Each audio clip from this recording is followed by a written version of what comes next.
And yes, alam mo ba ang lugar na to, kaibigan? Pamilyar ka ba sa lugar na to? Kung saan ako naroon ngayong gabi?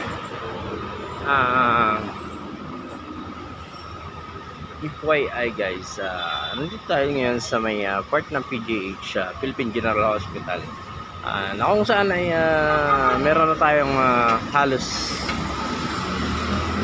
4 days sa ganitong sitwasyon. Yes,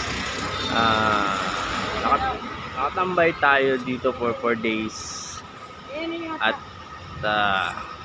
may pasyente tayo sa loob ng PGH. So hindi naman ina-allowed ng pamunuan ng PGH na magkaroon ng dalawa o humigit pang bantay, kung kaya't ang karamihan ay napipilitan na dito sa labas matulog o kung saan sila komportable.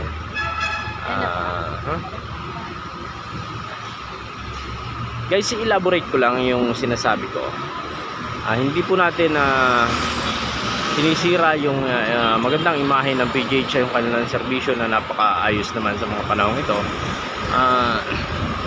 Ang sinasabi ko lang ay syempre hindi natin alam ang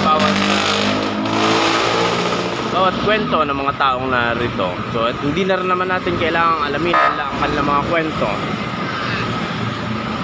kung bakit sila nandito sa lansangan.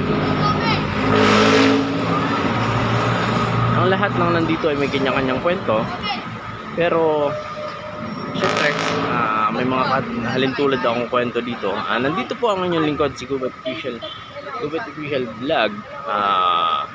Dahil nga po ang aking nanay nandiyan sa loob, ang nako-confine for more than 1 week. So bilang isang anak ay talaga tayo obligasyon natin na bantayan ng ating mga magulang. Yes,